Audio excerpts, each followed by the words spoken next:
هنگامی که دستاورد اعمال هر کس داده شود، چه بسا کافران آرزو کنند ای کاش تسلیم حق شده بودند.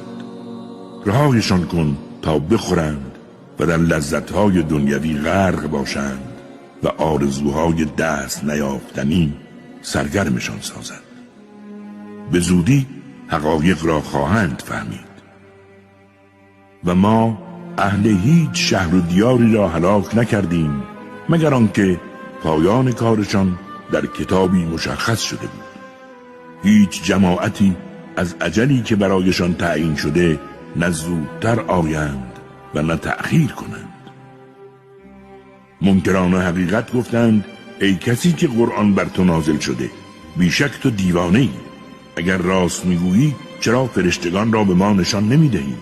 ما فرشتگان را جز به حق نمیفرستیم، اما وقتی بیایند دیگر به آنها مهلتی داده نمی شود. این ماییم که قرآن را نازل کردیم و خود نیز حفاظتش میکنیم.